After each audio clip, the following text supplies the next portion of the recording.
Travis, do we have anybody out there that is looking to participate? Yes, Mr. Chair, we do have a few in attendance, and Ms. Fisher has raised her hand. Okay, if you can move her over to participant and let us know when you're ready.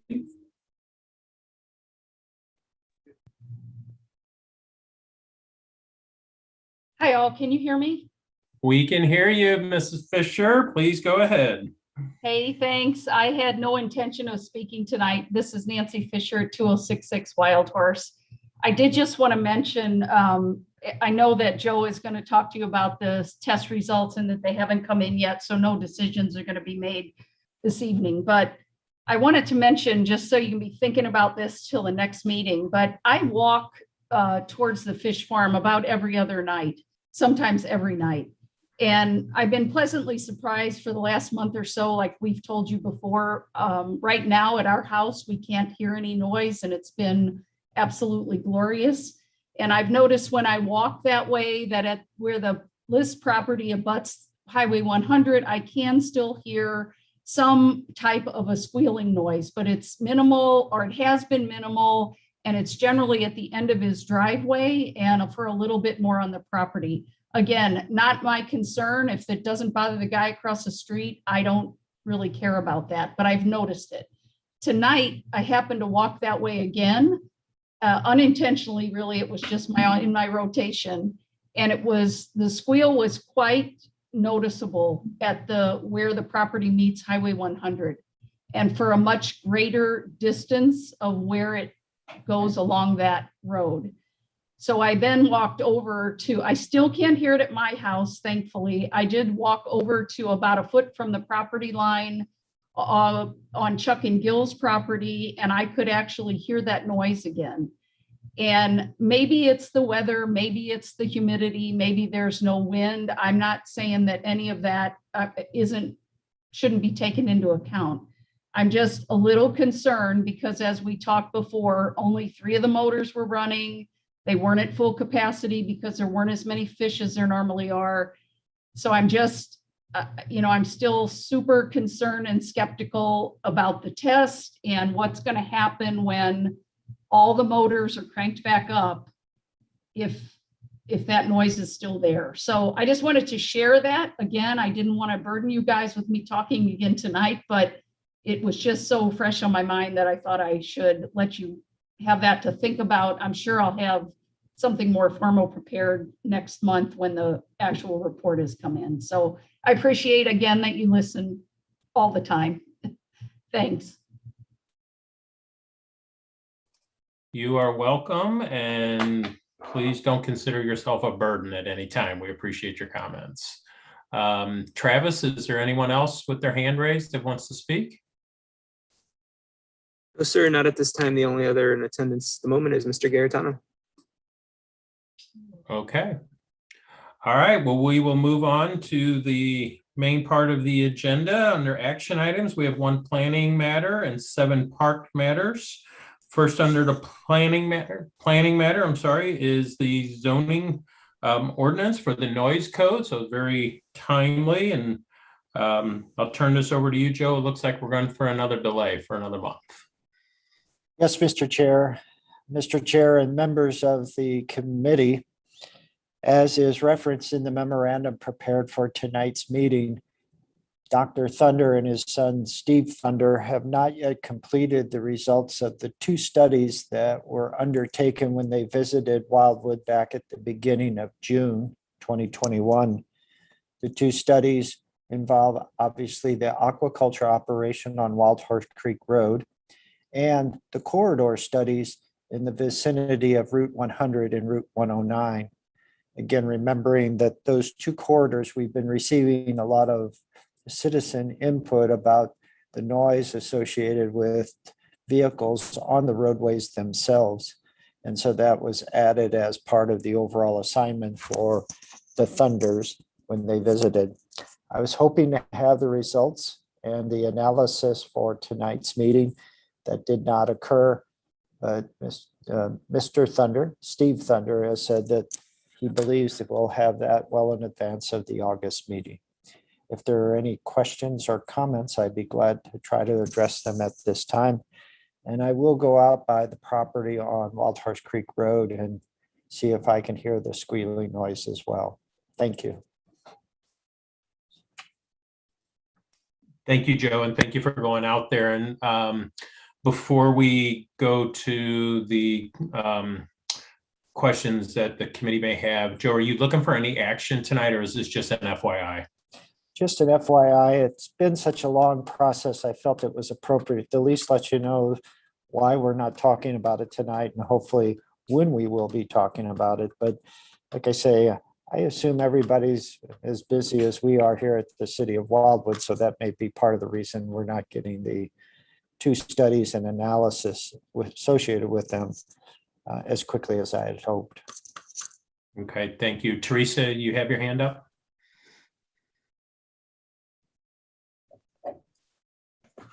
Yes, I do. I had just an FYI also, not really a question, but you know, I just want to go on record again as saying I don't think that we should stop at just testing the system with 3 out of 6 of the motors running. If you look at the CPK, which is a potential process capability analysis that's based on design of a part of a product, that predicts that all, in this case, would be the motors conform to the specifications that they're built to. And again, that's potentially, that's what we predict would be, but 3 out of 6 would be sufficient if you're just testing the potential capability of each one of those motors. But however, we've requested the sound study to be done on the noise level of this entire system of the fish pond, the overall system. And it's not a study on the CPK, the process capability of each one of those individual motors. What we requested was more of something that would be called the PPK. And I'm sure, you know, the engineers all know what I'm talking about, that this is the actual performance analysis of this whole system. It evaluates the noise that's produced from that entire system, not just each individual motor. Just like if I was to bake a cake, I wouldn't take each one of the ingredients and say, oh, well, the flour's really good and the sugar's really good and the milk's really good, therefore my cake will be really good. I would say, you know, I have to evaluate the end product or the overall product of the cake on its own, not the individual parts. And that's what we're doing here, is we're taking each one of these individual motors and evaluating them instead of how is the noise affecting the people in the vicinity. And there's just so many variables that we have to consider, more than just is there the potential for each one of these motors to create a discrete noise?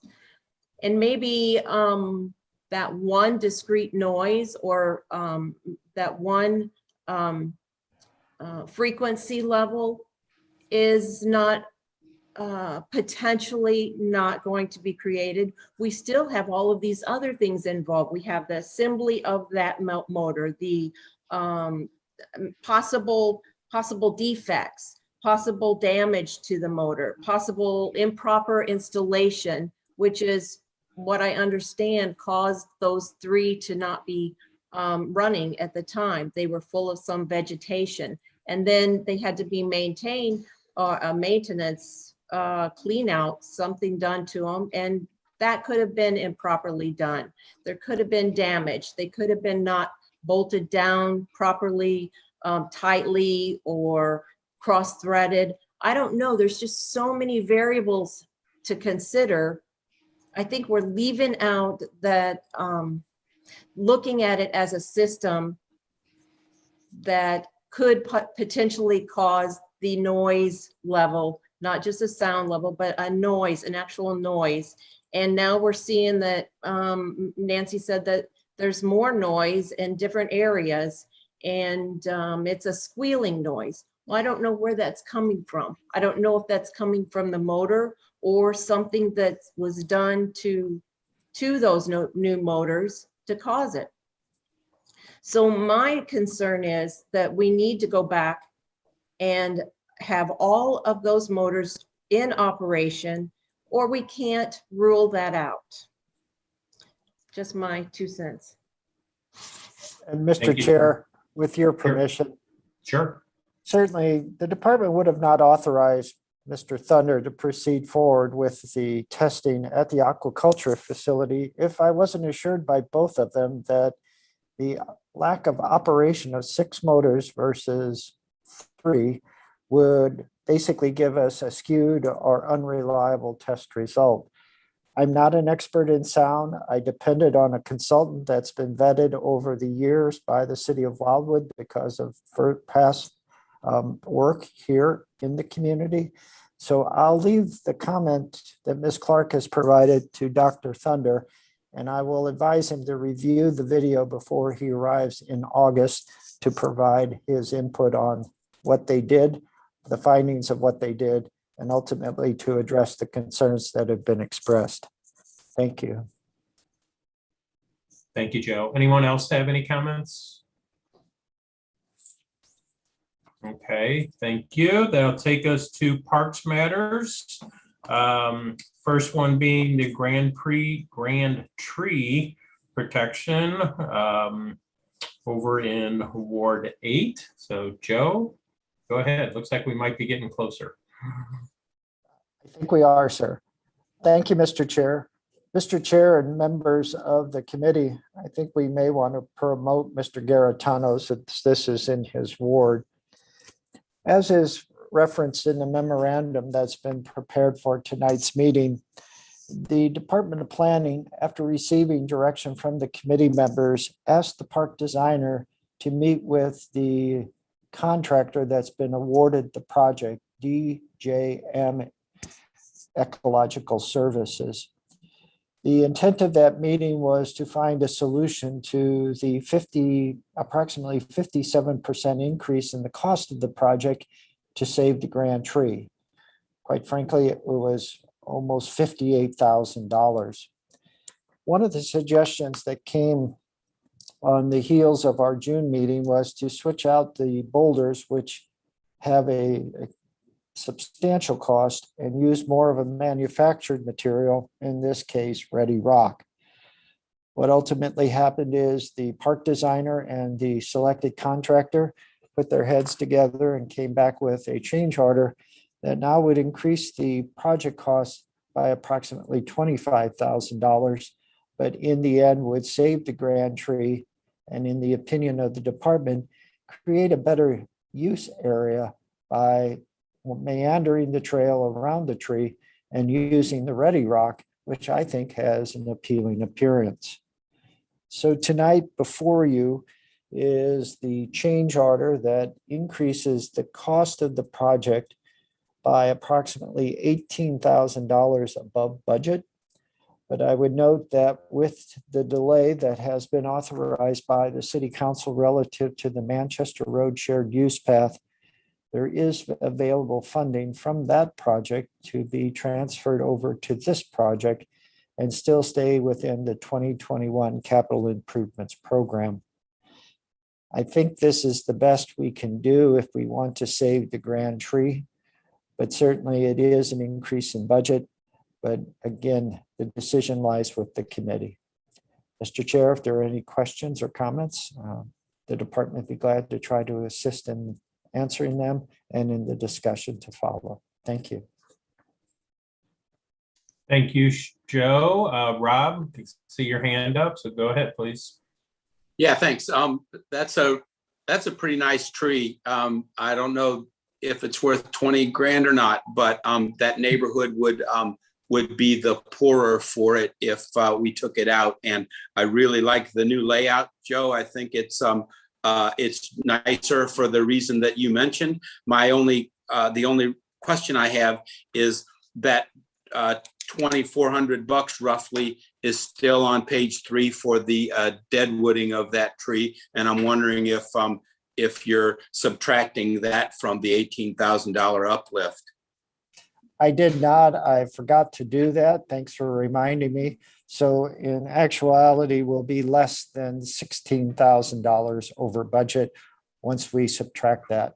We have an ongoing contract with Omni Tree Service, and the intent would have Omni Tree Service provide that dead wooding on the existing tree to improve its appearance and health. Okay, well, that's good news. It keeps getting better. So Joe, I take it you're looking for a motion to move forward? Yes, Mr. Chair, with the consensus of the committee, the department would like to have a motion and a second and a positive vote to proceed forward with the change order and present it to City Council for final action. Thank you. Mike, I see your hand up. Are you making the motion or do you want to speak? Yeah, I was going to make the motion to proceed. Okay, we have a motion. Do we have a second? Seconded by Councilmember Farmer. Is there any other discussion on this? Joe, I do have one question. This Ready Rock material, is it something similar, or is this product anywhere else in Wildwood that we could take a look at it and see what it looks like and how it performs? I do not know of any applications, and I even asked Ken Keitel, the park designer, if he had, and it was new to him. So I will contact DJM Ecological Services between now and Monday night's meeting and see if there are some locations that they can steer us to. And then I'll email those to you. And if you have time, certainly you can visit them. And Mr. Chair, with your permission, just as a sidebar, as you know, at June's meeting of the committee, Ryan Geschmer from Human Nature was in attendance to do his presentation on the Village Green Master Plan. At the end of the meeting, he sent me an email saying that it was unsolicited and certainly we didn't need to listen to his opinion, but Human Nature has used Ready Rock on a number of projects throughout the Ohio area, particularly in Cincinnati. And he says it's a great material. It holds up well and works, and they find works better than boulders. So he kind of gave it a thumbs up endorsement, if that helps. That's good news. So, okay, so any other discussion, any other questions? Okay, so we have a motion on the floor to move forward with the department's recommendation. All those in favor, please say aye. Aye. Aye. Any opposed? Any abstain? Okay, thank you, everyone. Next item under Park Matters is the concept plan for Bluffview Park. Joe? Mr. Dewberry is presenting tonight. Oh, sorry, Travis. Didn't mean to kind of skip you or shut you out. No need to apologize, Mr. Chair. Mr. Chair and members of the committee. At the June meeting of the Planning and Parks Committee, the committee selected the park design firm TerraSpect to proceed with this project by utilizing the detailed concept plan for the planned enhancements at Bluffview Park to prepare the necessary bidding documents with specifications. Given the timeframes associated with the project, the department will soon proceed with this next step in the process, but wanted to give the committee a final opportunity at this stage to provide any input on the various components of the improvements prior to finalizing the bidding documents. In its memorandum, the department highlights various components of the planned improvements. And since the committee members are very familiar with this project at this stage, the department's brief presentation won't go through each of them, but we're certainly available for any questions that the committee members may have. Again, in conclusion, the department is seeking the committee's any final comments that the committee members may have, and then we'll proceed to complete the associated specifications and bidding documents. Thank you, Mr. Chair. Thank you, Travis. So are you just wanting to know any final comments or recommendations at this point, and you'll bring at the next meeting, will like a recommendation, or do you need a motion today? I'm going to defer to Joe on that one. Mr. Chair and members of the committee, no motion is necessary. Okay. Again, it's just a final opportunity. If you've thought of something over the course of these discussions you'd like to see added or potentially considered, this is the opportune time. The committee will see the final bidding specifications and engineered plans before they are advertised. But at that stage, it's kind of hard to make additions or subtractions, quite frankly. But again, this is just one last opportunity. Thank you. Okay, thank you. Rob, I see your hand up. Go ahead. Yeah, real quickly, the same comments that I made last time still apply, because it's not clear from the documentation, at least what I could get out of it, whether they've actually been addressed or considered. I'm assuming that they have, but I asked about cost alternative to the awnings, the canvas awnings, because they're not terribly durable. And Mr. Vunich, I think, was going to look into that. The other questions concerned the clear need to isolate the rowdier, mostly younger mountain bike guys from the Gorp side from the contemplative, peaceful overlook portion of the park. And it's not clear that any maybe there's nothing that can be done, but I'm curious if Mr. Newberry or Mr. Vunich can talk about those two questions. And I also don't want us to lose sight of the drone problem that Jaxie and I saw when we were over there. So Mr. Newberry or Mr. Vunich, could you speak to those, please? Again, with Mr. Newberry's permission, I did have a conversation with Mr. Keitel, the park designer, and we are looking at cost alternatives for the alternatives for the shade structures, and attempting as part of the bid package to have some alternates from what we would consider the more durable, least expensive, to the more durable, let's say, not top of the line, but certainly something that would be more durable over the long term. So you'll see those as we get closer to that bidding, that advertisement for the bids. You've stumped both Mr. Keitel and I in terms of how we might be able to segregate or at least address the concerns of, let's say, the mountain bikers going down a flow course at a high rate of speed and enjoying it very much, and those that are sitting on the bluff in a contemplative manner. So we're working on it. We haven't forgotten about it, but we're open to any and all suggestions, but we are working on it.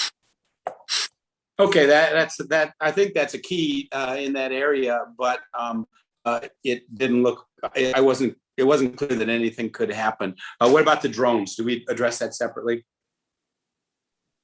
I think Mr. Cross had sent something out about the drones. I'm going to defer to him if it's with the permission of the chair. Yeah, absolutely. And I did get that, Steve. Thanks for sending that out. So go ahead. Well, I don't know. Thank you, Mr. Chair. I don't know if there's anything else I need to add to that. Is there a specific question or? I mean, I offered some input. What Mr. Rambo, what would you like to talk about with regards to the drones?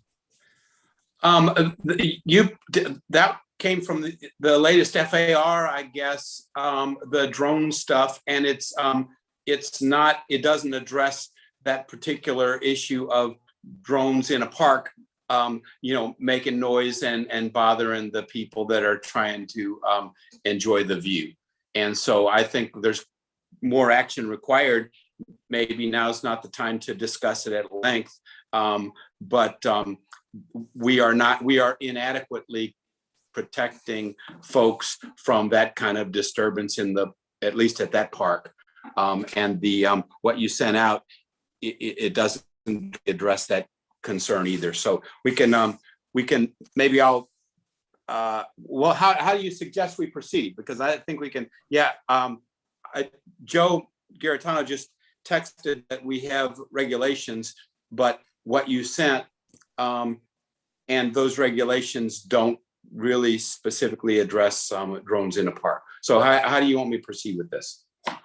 Well, you're absolutely right, sir, that the regulations that were drafted, oh gosh, this was a number of years ago. And I was involved in that. Joe drafted it. He ran it by me simply because I'm involved in that.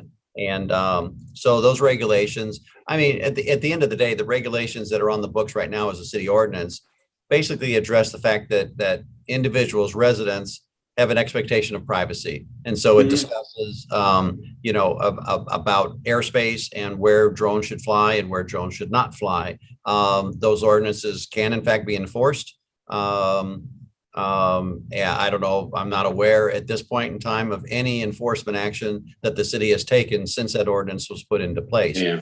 There are guidelines with regards to, for the most part, well, those of us that fly legally, if you will, and belong to the appropriate organizations, know that you're not supposed to fly over people or vehicles or buildings or anything like that, because there is a safety issue.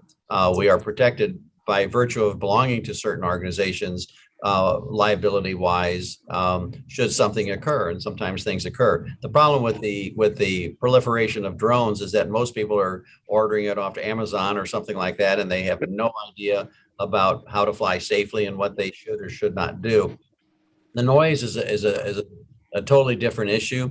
I doubt that those drones would be in violation of any noise ordinances that we have on the books. They make an irritating noise in to some people, but I don't think it exceeds the decibel level that would cause problems. But the safety issue is something entirely different. And what I would suggest, you know, if someone is flying unsafely and over people, you know, we can enforce that, and we can find, because typically the operator of that drone is going to be in the area. They should be flying line of sight, so they should be around somewhere, and it's pretty obvious if they're holding a transmitter who's operating that drone. The industry is still subject to regulations that the FAA is trying to impose on the industry, and trying to make it so that a hobbyist flying a drone needs to get clearance from the nearest tower before they take off. Don't see that happening anytime in the future or anytime soon.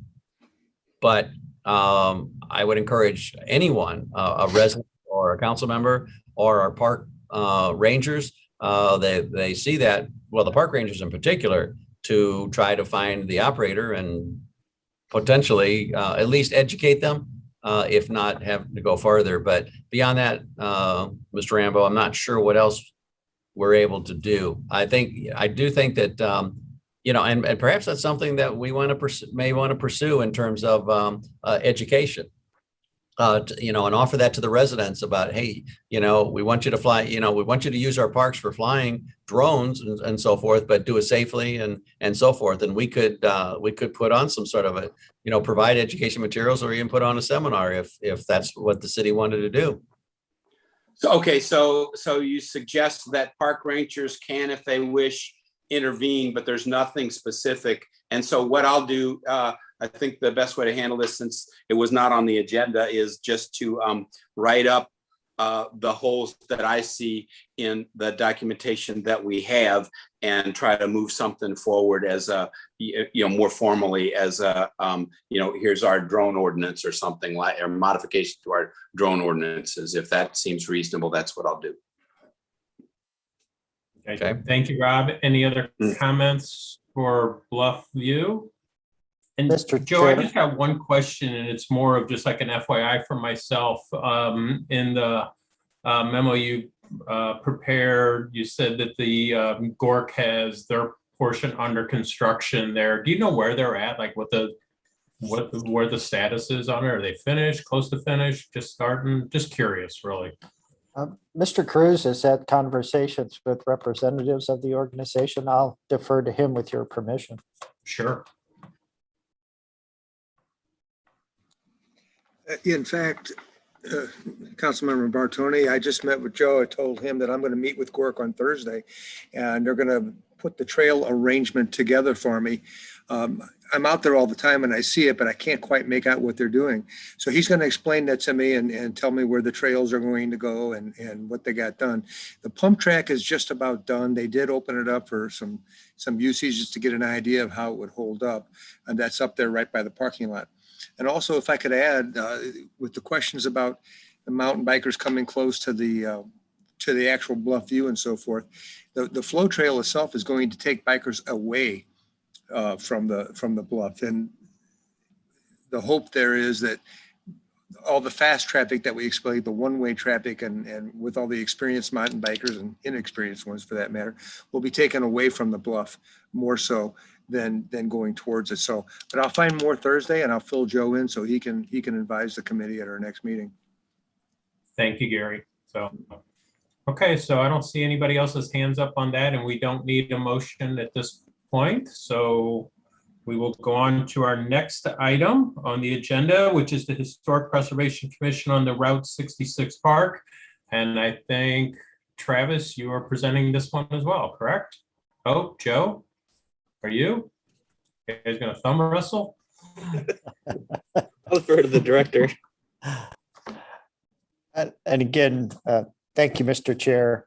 Mr. Chair and members of the committee, the Historic Preservation Commission has been undertaking a thorough process to develop eventually a couple of options for the development of the city's Route 66 roadside park. If you're not familiar with the location, the department provided an aerial photograph of the location with the half-acre site identified in a turquoise color. The half-acre park site was originally intended to be the location of two commercial buildings in conjunction with the Grover Crossing residential subdivision. As you know, the Grover Crossing residential subdivision went into receivership during the Great Recession. McBride and Son Homes purchased the property and developed it with detached single-family dwellings and was very successful with it.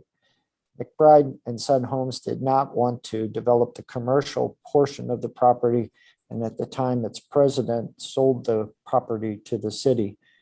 The property availed itself for the Manchester Road Streetscape project as well. We needed additional easement area on the site, so it served two purposes. The Historic Preservation Commission has reached the point where they are in negotiations with a firm to complete the process to develop those concept designs. And as you can see, they've been going back and forth with that firm to reduce the cost of the project. The department is including it as just an FYI tonight for the committee members. So you're aware of what's going on in the commission, and eventually that recommendation in terms of a contract will come to the committee first before going to city council. So if you have any questions regarding this particular matter, the department thought it'd be an opportune time to discuss them tonight.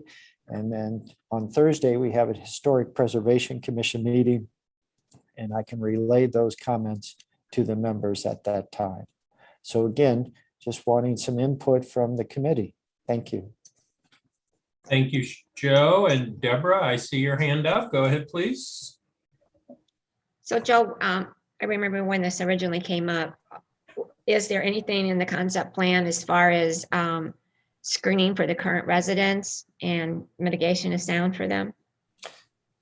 The firm SWT Design, which is being considered for the project, has been advised both by the commission members and city staff that a key component of this is providing the needed separation between people's homes and the parking area or any active use area on that half-acre site. We've not gotten to the point where pen is on paper, but they're aware of that concern and that need. Thank you. Thank you, Joe. Any other questions or comments for the department? Okay, Joe, just one question is the HPC looking at this as a project that would be done this year, or is this next year, or what's their time frame on it? What do you think the timeline will be? 'Cause, you know, budgets are always tight. Yes, the Historic Preservation Commission is hoping to potentially begin the design process still this year.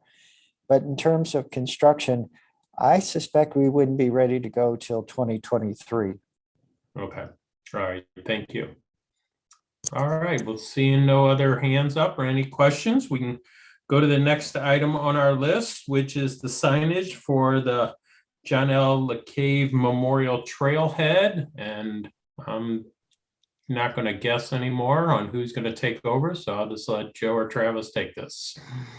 Well, unfortunately, it's me, and I think I did steal Travis's presentation, so my apology to him. Yeah, I got some bad information, I think. Yeah, well, we've been kind of busy and we haven't coordinated as well as I had hoped, so I accept the responsibility, and my apologies to Mr. Newberry and the committee. This particular item, though, I am familiar with because, like many discussion points at this committee, they arise out of other committees, whether it be Administration, Public Works, the Economic Development Committee, or just like on the last agenda item, Historic Preservation Commission. At a recent meeting of the Economic Development Committee, one of the members mentioned that he had been down at the John L. LeCave Memorial Trailhead, noticed the new signage, but was surprised that there was no signage that was indicate that Wildwood is the provider of this service other than the icon logos on the signage. And more importantly, that there was nothing there advertising our town center as a possible destination for users of the facility once they've completed their ride, meaning you've finished your ride, drive a few short miles south to town center and get a coffee at Starbucks, a meal at one of the restaurants, etc.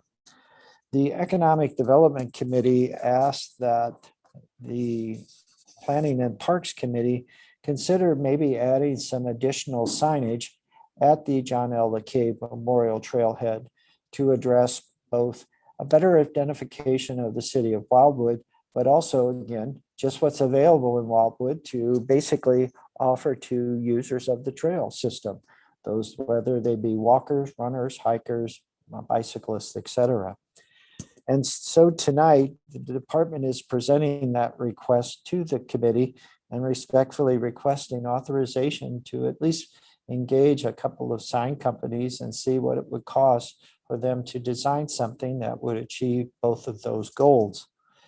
In the memorandum, the department does note that it is hopeful that we can use some type of existing structure already in place at the trailhead, because as you know, without the assistance of Mr. Cross, we had been on about a year plus trying to get approval of the two signs that we have now installed at the park. And we weren't getting very far until Mr. Cross finally contacted somebody and something happened and all of a sudden we could. So the hope is that we can either use some of the mini shelters, the existing signpost, the gate structure, or even the enclosure outside the restroom facilities to portray some of this information. If we can attach versus install, I think we could do it much quicker.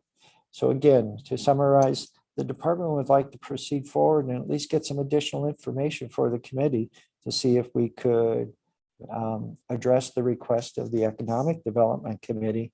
And one item came up today that I almost forgot to mention.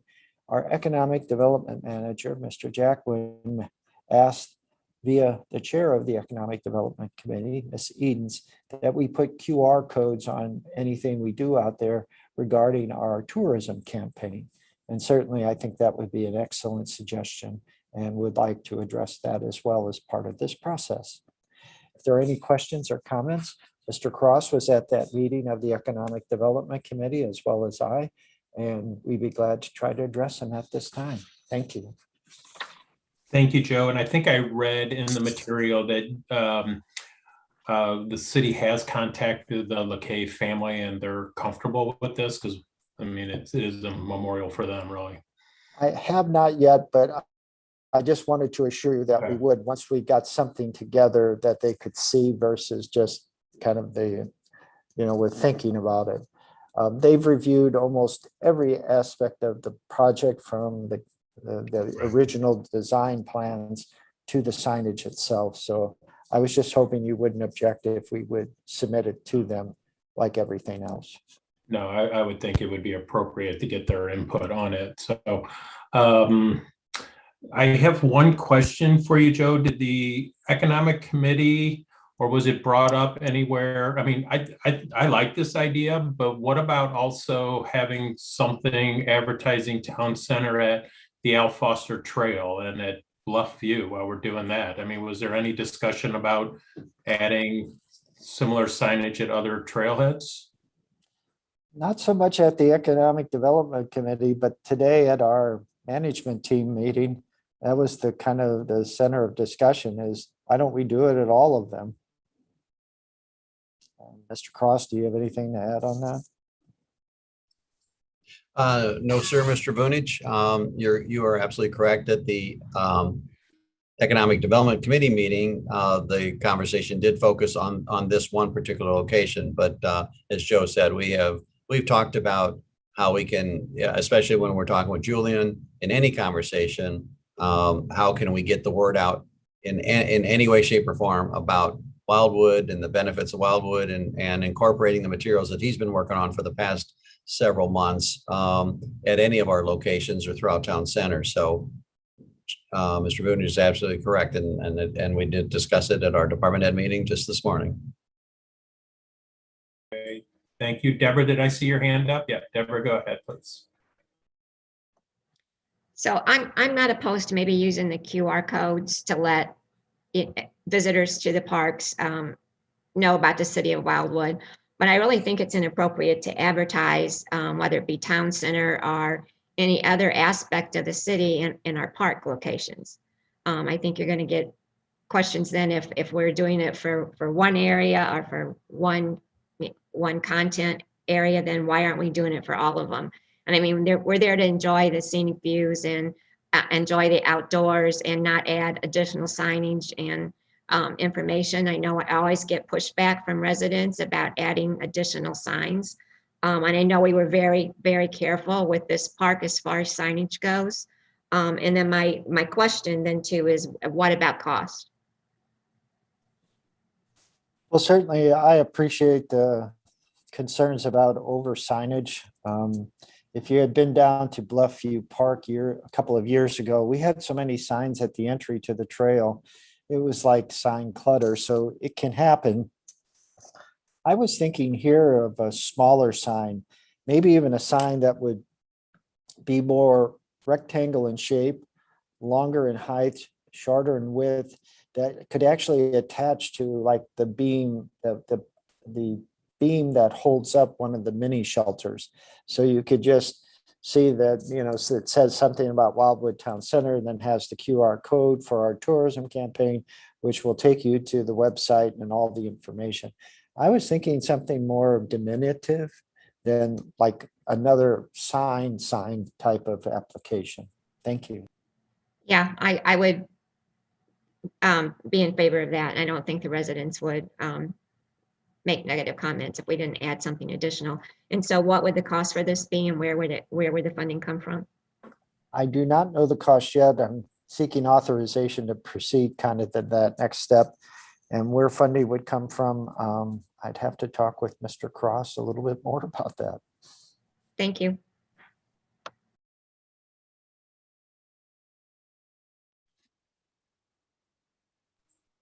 Rob, go ahead, and Joe, I have you next. Yeah, just real quickly, I appreciate Ms. McCutcheon's comments about over signage and over advertising. I hadn't considered that, but as it happens, I was talking with a couple of other council members today, and we were talking about the reality that, particularly in the southern part of the city, quite a number of visitors are not from Wildwood. And it was sort of at first just sort of a wry complaint. We should, charge them or something like that, just being silly. And my observation was that one of the best things about the St. Louis region that I'm proudest of is the Zoo Museum District, because instead of spending $75 at San Diego Zoo or $50 at Brookfield, we just say welcome, and it's a great thing. And so welcome to Wildwood, ubiquitously, just a simple line, as Joe suggested, that looks the same in every park, that welcomes folks and makes a plug for tourism, I think would be helpful with econ dev. And it doesn't have to be shop at Deerberg, shop at Walgreens, go to Benedetto's, blah, blah, blah. But letting people know that there are areas in Wildwood that they might want to explore. I think it's a great thing. So I'm really thrilled that we're talking about it. I just kind of wanted to reinforce that point. So thanks. Thank you, Rob. Joe Farmer? Yeah, I think so. I actually like this idea. I think that if done appropriately, QR codes can give us a whole bunch of information. Not only can it be a dynamic site that people can land on, but it can help us to understand a little bit better, at least in a small percentage, who's actually using the park. So, kind of to Rob's point, if we've got, guests that are coming into the city and they primarily live in Eureka, that's great.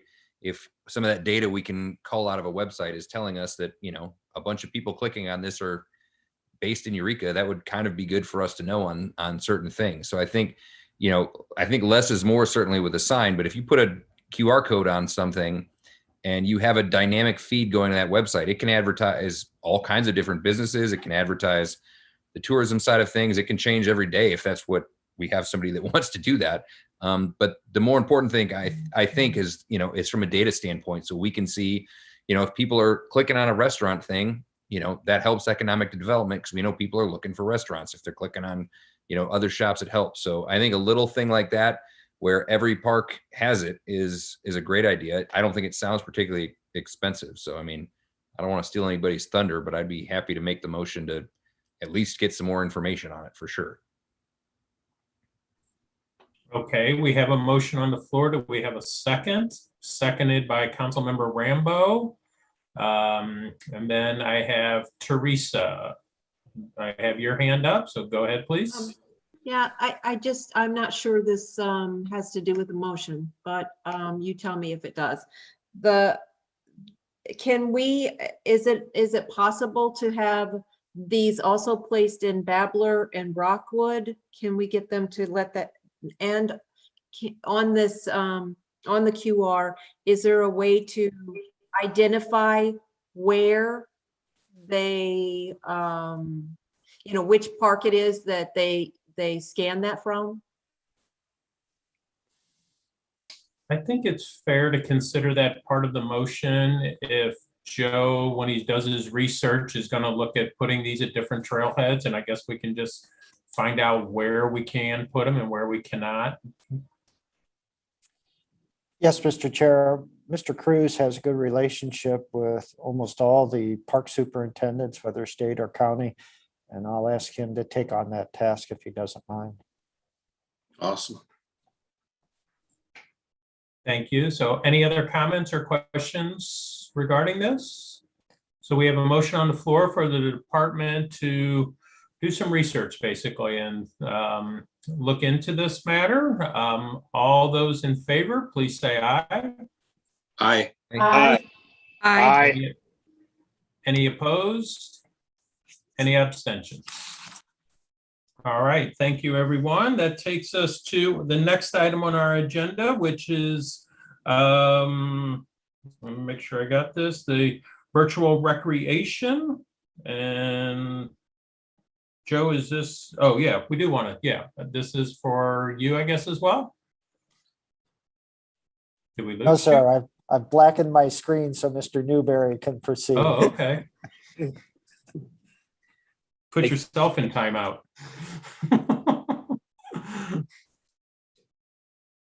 Thank you, Mr. Chair. Mr. Chair, members of the committee, as you are aware, the department has hosted many virtual events over the course of the past 12 plus months. And at its last meeting, the department advised the committee that it would cease providing reports regarding those virtual events at that time. Following that meeting, The department attended the coffee with the mayor near the first of the month and heard a comment with very positive feedback from a resident inquiring if the city was going to continue the virtual programming events. With that, Bree Kilchin scheduled a online trivia event for August 11th. And we're going to host that virtual event and gauge its attendance and report back to the committee and advise them of its success. And following that, proceed with the discussion with the committee whether the department should continue to hold those virtual events. And Mr. Chair, we're available for any questions if the committee members have them. Okay, thank you, Travis. And it's always great news when the residents are wanting to participate in things like this. And before we go any farther with this, would just want to Steve, if you know everybody, probably Joe, you know everybody within staff that's involved in these virtual events, you can just tell them thank you on behalf of our committee and really the residents. Like, their efforts are obviously fruitful and appreciated by the residents. Any questions or comments for Travis? So Travis, do we need to do a motion, or are you just letting us know that we're going to do one of these in August? No, sir, Mr. Chair, this is just to advise the committee of. Okay. All right, well then, seeing no comments, we will go on to our next item. The next item is the wall that heals. I hope everyone has had a chance to at least peruse part of this material, and Councilmember Garritano provided an email earlier today with even some more information. I mean, it's going to be kind of hard to find somebody that's going to be opposed to this, I think. But Joe, with your permission, Joe Vunich, with your permission, Councilmember Garritano has requested to present this, and you got a thumbs up. So, Mr. Garritano, go ahead. Well, thank you, Chair Don. I appreciate it, and good to see everybody tonight.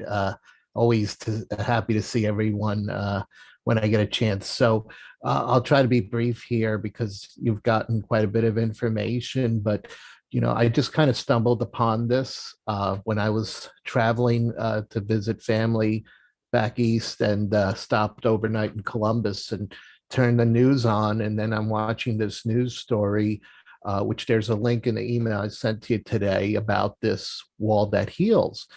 And I was very intrigued by it because I thought, well, this is kind of unique and very interesting. And so as I did look on their website, there's a really good video, and that's the link also in your email today. So I hope you got a chance to at least see that video, because it certainly kind of just, you can feel it when you watch the video, the impact that something like this has. And again, I wasn't looking for this. I just kind of came across it. And I do know it's something I do keep in mind because I hear it periodically from people. We've got some folks that are either veterans or people who have family here in Wildwood. And I do get the question occasionally where it's like, hey, how come we don't have a memorial here in Wildwood?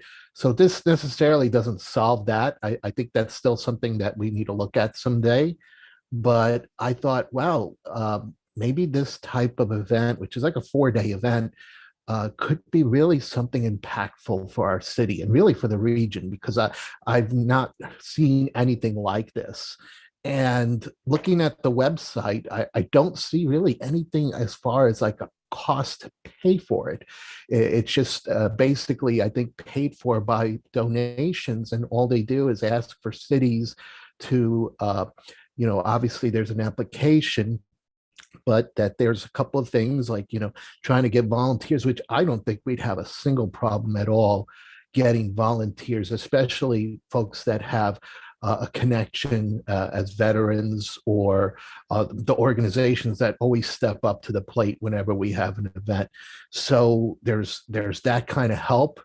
I think really from a cost perspective, it's probably just some of the basic stuff, like maybe power, maybe a little security, things like that.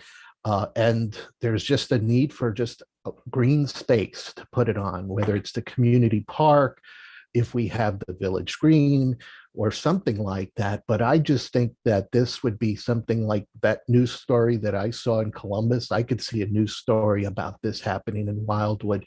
And it's a very touching experience. I wasn't even at this, but just watching it. And I have visited the Veterans Memorial in Washington. So I think it's just great. And the education mobile component is very cool because they will pull up records and photos of veterans whose names are on the wall from Wildwood and probably the area, so that you could see those folks there. And so people can go up to this wall. It's about 3/4 scale. They could do rubbings of the names. I think it's kind of a different type of event than we usually have, right? Usually we have concerts. They're more, high energy. This is just something where I think people are just going to be coming and going, coming to visit, coming to see it. I could see veterans really being touched by this. And so I just figured, you know what, hey, let me take this idea back and bring it to y'all. And I sent it to Joe and Don. I said, hey, if you want to put it on the committee, I'm happy to talk to it and see if you have an interest. And I think at this point, if the committee does have some kind of interest, really at this point, let's just try to throw our name in the hat and see if the application were to even be considered. Certainly Joe might want to do some research if there's anything else involved or entailed, but it sounds like it might be just something worth doing if we get selected, hopefully it'd be 2022. I think it has the potential really to help put Wildwood even more on the map. So thanks for the time to just talk about, just share why I brought this to you all. Thank you, Joe. And yeah, even if this doesn't get approved for 2022 and we get on the schedule for 2023, it's still worth pursuing. So Rob, I see your hand up. Yes, thanks. I've been to lots of war memorials around the world. They're all powerful and evocative, sort of elaborate in some cases. And there was a lot of controversy when this wall was designed. It was like, oh man, it doesn't even rise above the ground level. It's just, a stupid wall. And I'm not a demonstrative guy by nature, but I was blubbering like a baby for 5 minutes when I finally saw the completed Vietnam memorial. It's incredibly powerful. And so I went, I wasn't looking for the same experience again, but I went, there was a few years ago, I'm gonna say a dozen years ago or more, a traveling wall came to, I think it was St. Charles County. And I went out there and it was a half scale model. And it was, they were doing their best, but it was still kind of, I don't want to say hokey, but it didn't really resemble the wall. It was just squares that got progressively smaller, and it was lacquered wood, and it was just kind of there, and it didn't seem too substantial. This one, 3/4 size, looks very much similar to the real wall. It looks sturdier, it looks better, just looks classier. And the point I was going to make is at that half-size wall, there were people that were sobbing, just a real emotional connection and making the rubbings and so forth. And it was a powerful experience for a lot of citizens. This one here is going to be a lot more impressive to the average person. And I wholeheartedly support it. I think it's a great thing. And it really probably does help a whole lot of people heal. So I would suggest that we find a place that's sufficiently flat, because as I recall, the last one, it was jacked up at the ends because it was a sloping surface, a sloping field. And I think by far the better way to do it is to get the entire thing as close to the ground and to the grass as possible, so you kind of get some of that feel of the original wall. So that's my comment. I support it. I think it's great that Joe brought it up, and I thank him for doing so. Thank you, Rob. And Joe Vunich, do we need a motion to proceed with the research for it? Yes, sir. I would like the department would respectfully request a motion and a second and a favorable vote to proceed forward with the application process. Okay, Deborah, I see your hand up. Are you wanting to comment or make the motion? Both. One, I have seen it as well, and it is a very powerful experience. And I want to thank Councilmember Garantano for bringing this forward. I think it's an excellent idea. And one thing that kind of flipped through my mind when I was reading that is maybe if we can combine that with an event and let everyone know that it's there. It could, when we have a bigger event, maybe celebrate Wildwood or one of our movie nights. So then it can get the word out and more people will know it's there and be able to come and view it and enjoy that experience. So I do move that we have Mr. Vunich to look into further of this, obtaining this, this wall for our city. Thank you, Deborah. And I see Rob's hand up. Rob, you second in the motion? Yes, I am, but I also wanted to comment that the last wall, the half-size one, was a big deal.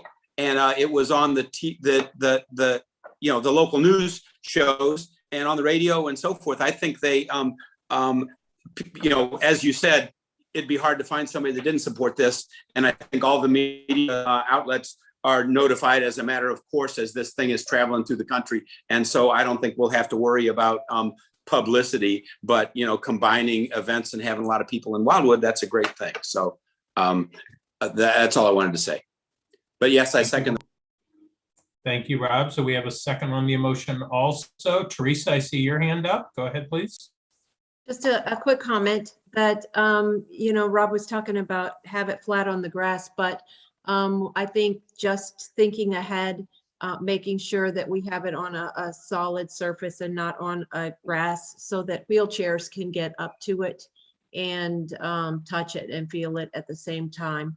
Because sometimes our ground becomes wet and hard for wheelchairs to maneuver. Thank you. Any other questions or comments? Mr. Vunich? Mr. Chair, just as a sidebar, I intend to draw upon Mr. Cross's expertise as well as Mr. Garatano's as we develop the application. I think those are two excellent individuals that can help assist in this regard. So just wanted to advise you, this will not be just solely the Department of Planning and Parks. Thank you for letting us know that. Any other questions or comments? Okay, seeing none, all those in favor to move forward with the motion, please say aye. Aye. Any opposed? Any abstentions? Okay, thank you, everyone. Our last item under Parks Matters is just a report on reservations and registrations, typically just an FYI, making sure that that's all it is again this time as well. Okay, and then we do have an executive session. So Mr. Chair? Sure, go ahead. I was hoping to receive some information from the State Emergency Management Agency, SEMA, because the properties do involve floodplain. I did not receive that information, so I could not prepare the report. So I would respectfully request this matter be postponed. Absolutely, no problem. I just being kind of new to this, do we need a motion to postpone an executive session? I've seen a shaking head from Deborah, so if I could get a motion to postpone the executive session by Councilmember Farmer, seconded by Councilmember Galani, I appreciate that. All those in favor of postponing the executive session, please say aye. Aye. Aye. Any opposed? Any abstentions? That is everything we have. Joe, the only other thing I have, and I might need to be corrected under the not ready for action items. There was something brought up at the last council meeting regarding HOAs. Can you just make sure that at least gets on the paper, whether we have it on the actual agenda next time or not, but at least we don't forget about it. Certainly, sir, and thanks for the reminder. Yep. So that's all I got. Anybody got any other comments, miscellaneous information they want to share? Mr. Vunich. Just one last item. Under not ready for action, the department did add the AARP network of age-friendly states and communities. That was also brought up I believe by Councilmember Garitano at the same time as The Wall That Heals. I started doing research on that. There's a lot to it, so I put it under not ready for action, but intend to have it available either in August or September. Thank you. Thank you, Joe. Any other comments? Mr. Cross? Thank you, Mr. Chair. Mr. Chair, you and I exchanged emails today with regard to a particular subject. It's quite okay if you would like, I mean, to just throw it out to the committee of what you're thinking. My response to you is just more in terms of timing of when we might want to do that. But, you know, this, it's not on the agenda, so we can't take a vote or anything. But I mean, if that is your desire, you could just throw it out to what you're thinking, and folks can email you, you know, for sometime in the future when we may want to do that. So if you felt like doing that, it's appropriate to do that. Or I would say you go ahead, but as I said in my email, the timing with this and just the whole situation is an issue that I'm trying to work through. Oh, and I'm fine, and I will share with everybody. So I had asked, I had sent an email this morning originally to Joe Vunich, who correctly recommended that I include Mr. Cross and Mayor Boland, but the subject matter was basically, you know, are we comfortable having this meeting at City Hall again now? You know, so since we're having council meetings there and we have full attendance, and this would be a lot smaller people up on the dais anyway, I just wanted to, I was going to bring it up today and ask everybody their comfort level of doing that. However, Mr. Cross, and I don't want to put words in your mouth or anything like that, it kind of had like a bigger picture in mind of meeting with all the committee chairs and kind of making this move all at once with all of the committees, if I'm correct with that, which I'm completely fine with. If we want to wait and to do this in unison, that's perfectly acceptable. Mr. Chair, if you wish, I can kind of paraphrase my email to you and let this committee know what I said in my email to you, if that's okay. Yeah, absolutely. So with regards to getting back to in-person meetings, a couple of things. The main issue that I brought up to Mr. Bartoni is that until such time as the emergency order is lifted or expires, and it is set to expire on August the 28th, assuming that our governor doesn't lift it earlier, or the other alternatives, depending on what would happen with the Delta variant, if he were to choose to extend it beyond the August 28th date. But I have been using that date all along to drive what we would do from an overall perspective with City Hall. City Hall, for all intents and purposes, is still closed. People to visit City Hall to have meetings need to make prior arrangements to do so. The doors are still locked. They don't come in. So unless there are very specific circumstances, the only meetings that we are having in person is the council meeting. And that's simply because the mayor wants to do that. And I don't have a problem with that, but we have not opened up meetings in person with any of the committees until at least we get to that date, and then we can decide where we go, because that takes into consideration a whole lot of things in terms of making sure there's a comfort level. As long as it's Delta variant, I've got a lot of pushback from staff in terms of people coming in the doors and coming up to the windows and so forth. So if I'm going to err, and I err a lot, but if I'm going to err, I'm going to err on the side of caution and not open up City Hall. The other issue is, and this is just a thought, is some committees, and I don't know, again, this has to be a conversation with the mayor, because, and maybe the full council, some committees may choose that they want to continue virtually and not meet in person. Some people have gotten very comfortable with this. It works well, and they may choose to do that. But I kind of look at that as maybe a committee by committee. I don't know if it's a one size fits all, but we'll cross that bridge when we get to it. But what I asked Mr. Bartoni is if we could at least wait until we get past the August 28th date before we really start talking about what we want to do with City Hall in total. But I thought if he wanted to at least throw the subject out, well, while you all could be thinking about it in your own minds in terms of what you might want to do, that at the appropriate time, then the chair can take a poll. So thank you, Mr. Chair, for letting me explain that. No problem. And thank you for explaining it. And I'm going to also err on the side of caution and not ask anybody if they have comments, just because this isn't on the agenda and I don't want to get into a debate or anything. So, but thank you for filling us in there and letting us know like kind of what the plan is for the next 6 weeks. Anybody got anything else that they want to comment on or share? All right, I'll entertain a motion to adjourn, made by Councilmember Farmer, seconded by Councilmember Clark. Non-debatable. All those in favor say aye. Aye. Any opposed? Any abstentions? Great, everybody. Thank you very much. Have a wonderful evening and rest of the week, and we will see everybody on Monday.